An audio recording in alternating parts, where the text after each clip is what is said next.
Hi. Okay, I am Odin, your Omni Buddy, and I was talking to a friend recently, and they were discussing um the Magic Mirror podcast, which is a podcast Salubrious Snail, um, Trinket Mage, and 3 Elk do, where they talk about Magic the Gathering. And they recently had an episode, maybe not super recent, I don't remember when they had it, but were doing an episode with Rachel Weeks from the Command Zone and the Rules Committee. It's not the Rules Committee anymore, I don't think. Not super important, the name, but she was talking about how Rhystic Study was the most likely game changer to be banned. If one were to get banned, it's kind of the strongest. Um, and they were talking about how it's wild that Rhystic Study would be the one to be banned. Out of all of them, it's wild that that's considered to be strong. Why does my camera keep refocusing? That it's wild that that one's considered to be really strong, or the one that they would want to hit.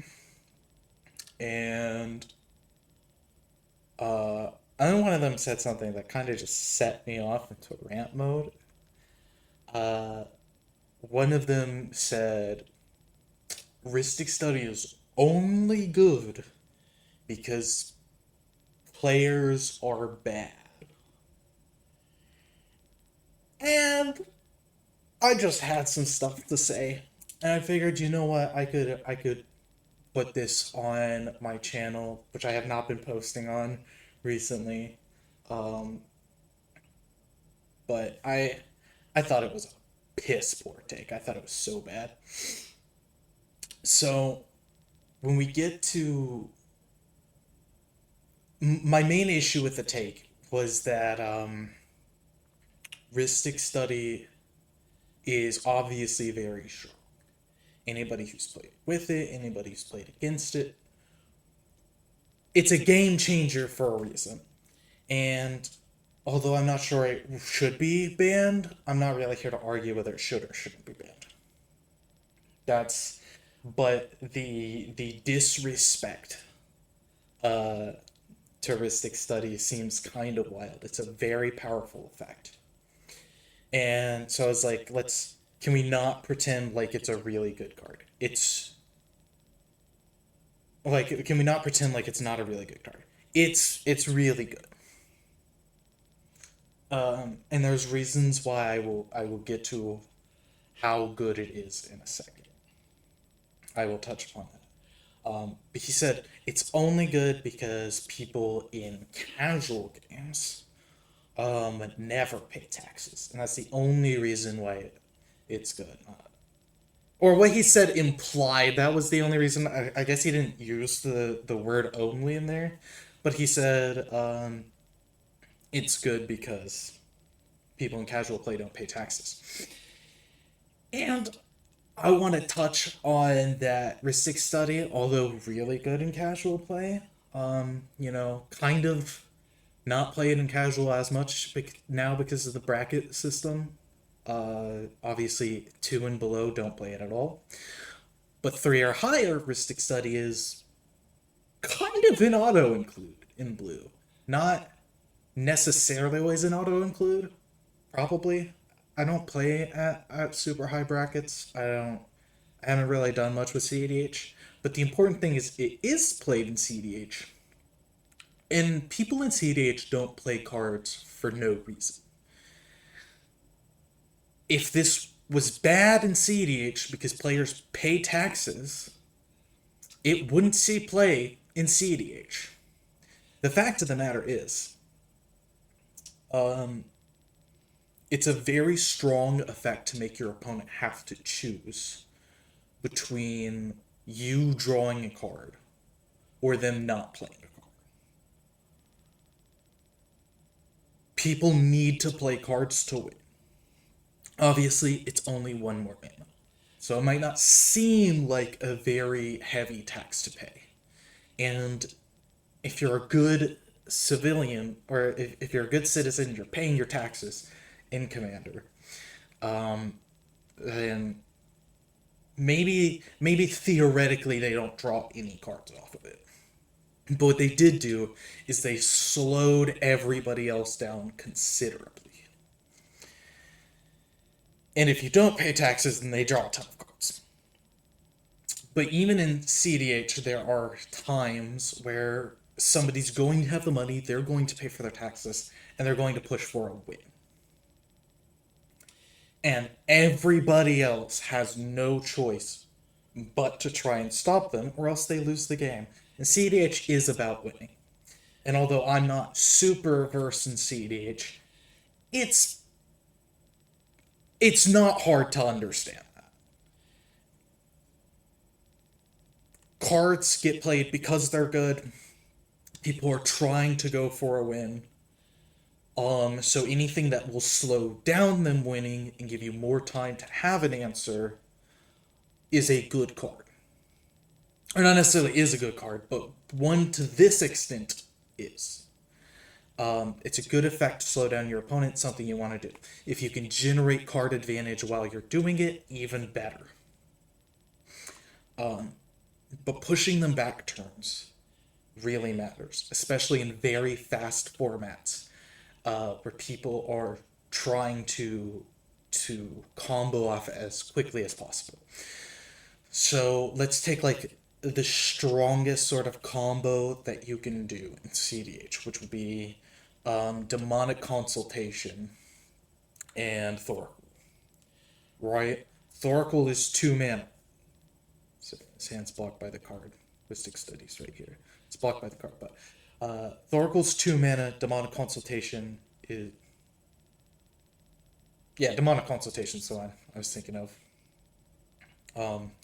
Consultation is 1. So that's 3 total mana. If you don't let your opponent draw, and you are paying your taxes, it's now 5. And that's a pretty big difference in when you're doing it. But not to mention, you also want to cast spells to protect it, to protect your combo, because one of your opponents could easily, counter. The stack in CDH, from what I understand, can get pretty fucking crazy. But let's say one protection spell is needed, right? It's not likely to be just one. You're probably going to need a few because you have multiple opponents who are all trying to stop you. So let's say Force of Will. Force of Will, you're not paying any mana for it. It's a free counter spell. But that did go from 5 to 6 mana.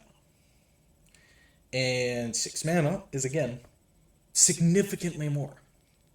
But also, now your other opponents who are interacting are having to pay more mana or having to pay mana for spells that they otherwise wouldn't have in order to try and stop you from drawing a card.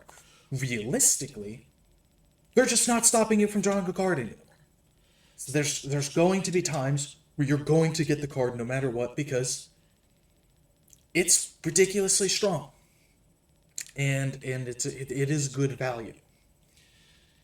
And it's also important to note that the way that the stack orders things and the fact that priority has to be passed for anything to resolve, those are more chances for you to not only draw a response, but also to respond. Because you're not being taxed, and that is a very important thing. Because another thing that he stated when I brought up my argument for why it's still very good, which again, I'm not arguing whether it should or shouldn't be banned, I'm just arguing that it is a really good card for a reason, and it's not wild to think that people are considering banning it. It is almost an auto include in blue, if not literally an auto include in blue. For CDH, I don't understand why you wouldn't play it.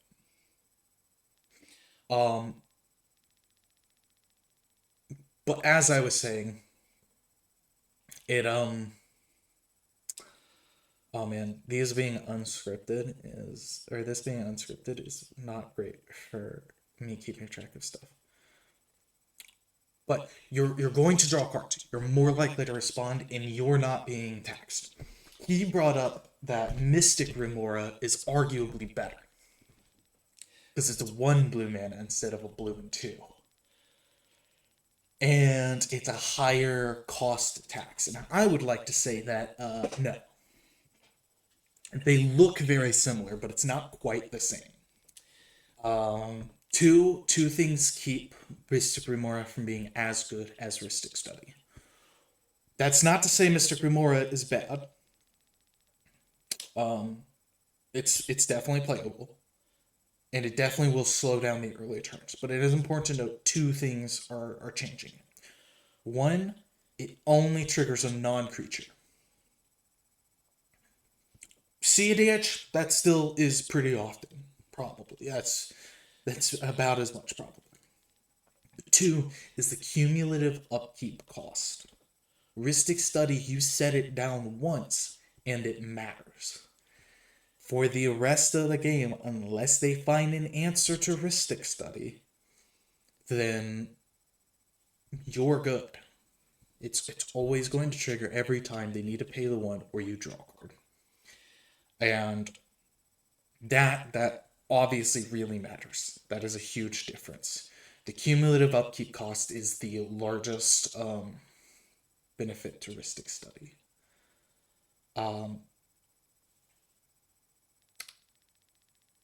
Because Rhystic Study, it comes down once, even if it gets countered, which probably will. I think it's a really good value engine. People should probably counter it.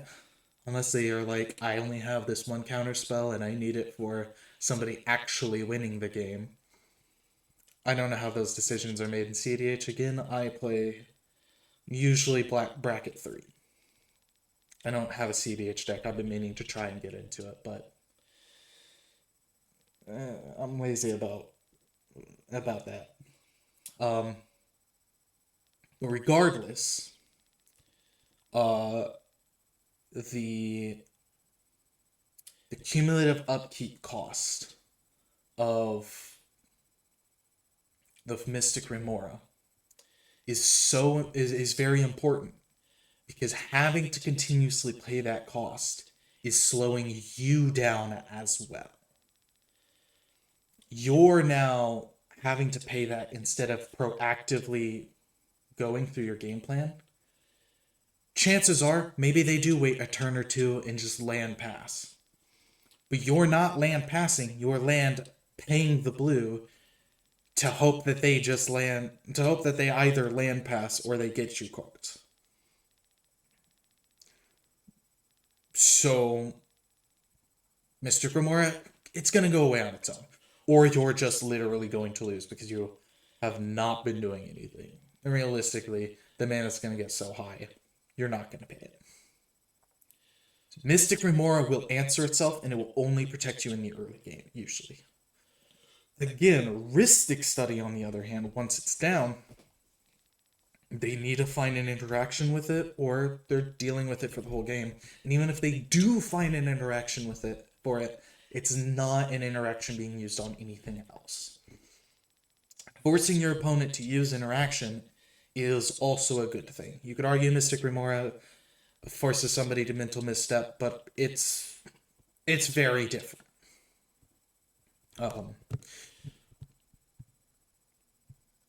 Rhystic Study is significantly better, is my point.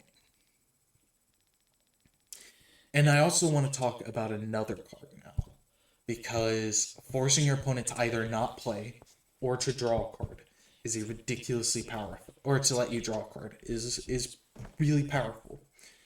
It slows them down significantly and or generates you card advantage, so you can, again, keep actively going for your game plan. Rhystic Study being 3, you play it, and now you don't have to keep paying to keep it around. It's just going to essentially pay for itself for the rest of the game by taxing your opponents or netting you cards. Is really good. And I would most liken this to another card from a different game, because it's such a powerful effect that you kind of see pretty similar stuff, or at least stuff that creates very relatively similar gameplay patterns in other card games. Most notably, Maxi from Yu-Gi-Oh! Anybody who plays Yu-Gi-Oh! Fucking hates this card, probably. Maxi is absurd, but it's the same thing conceptually. Maxi says if your opponent special, you can discard this card from your hand. If your opponent special summons a monster, you're going to draw a card. In Yu-Gi-Oh, special summoning is so important to the game, aside from a couple of niche decks, largely niche decks. Maybe they're more played because of Maxi, but Maxi is a really good card, and it warps. Yu-Gi-Oh's kind of warped around it. Maxi, you discard a card. Anytime an opponent special summons, you're going to draw a card. They usually want to special summon like 4 or 5 times a turn. And 4 or 5 bonus cards will win you a game, probably. It's the chances that you lose after 4 or 5 cards that you've gotten completely for free is highly unlikely, especially in a game as fast as Yu-Gi-Oh! It's really good. Similarly, in a format as fast as CEDH, it's wild if you don't win after you do draw a bunch of cards off of it. You probably won't draw that many cards. I think the tax effect is really what you have to be planning for. You should be planning for them to pay the one in CDH at least. In casual play, it's even stronger because it's drawing you a ton of cards. Every card is a potential answer or a potential route to your win, right? The only way Rhystic Study is bad, in fact, he talked about it's only good because players are bad. I disagree. It's only bad when you've built a bad deck and your cards suck. If your cards are okay, even, Rhystic Study is very good for you. The only time Rhystic Study is bad is whenever you don't, your cards are so terrible you'd rather have no cards, which is to say it's never bad.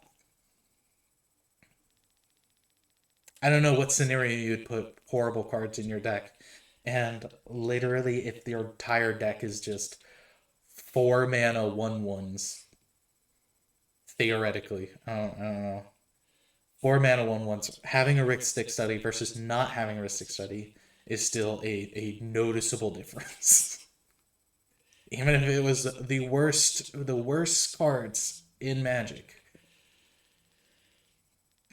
you're still drawing cards, and drawing cards, card advantage is usually how you win games in every card game, minus maybe Uno. Obviously, you don't want cards in Uno. I say maybe Uno, but that's not to say you. I'm going on a stupid rant. This doesn't matter. Um, my point is, card advantage is good. Card advantage lets you. Maxi is absurdly good in Yu-Gi-Oh! For a good reason. And obviously, they're different games, so they're not functionally the same, but conceptually they are. Your opponent with Maxi has to choose. Do they essentially give you an extra turn by no longer playing, with no longer special summoning? Or do they let you draw 4 or 5 cards? Rhystic Study does that, but it sticks around. And that changes things drastically for, again, how likely you are to win. Is it wild that Rhystic Study is being considered for a ban? Absolutely not. I don't think that's insane. I'm not saying it deserves to be banned, but to say that it shouldn't be considered is strange. It's wild. I do think there's other pretty egregious cards on the game changer list that should be up for consideration. Especially cards when they've talked about certain cards kind of disobeying the core ideals of, like, for example, they made a decision to get rid of a lot of fast mana, but Ancient Tomb's still around. Maybe Ancient Tomb is something to be considered more if fast mana is what they really want to get rid of. Then maybe cards like Ancient Tomb and Mox Opal and Lion's Eye Diamond are the things they should be looking at first, as opposed to Rhystic Study. That is, again, following their idea that they've mentioned about not wanting fast mana. You know, ban Crypt, ban Dockside, ban. What else got hit by that? Jeweled Lotus. Ban Jeweled Lotus. Makes some more sense to go after maybe Lion's Eye Diamond or Ancient Tomb next, following that same concept. Again, not saying that they should, but following what has been done in the past, that would make the most sense. Is it my hand? Is my hand what's causing my camera to constantly refocus?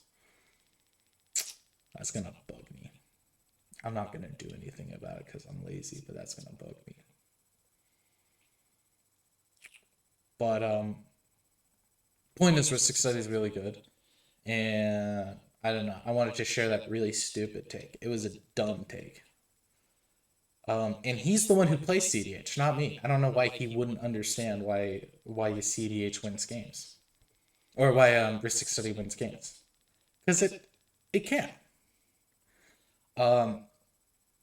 Really strong card advantage is a direct through line to winning a game. People would argue infinite mana is a similar thing. If you have infinite mana, you're most likely going to win the game. But if you have all the cards in... I keep pointing the wrong way because it's mirrored.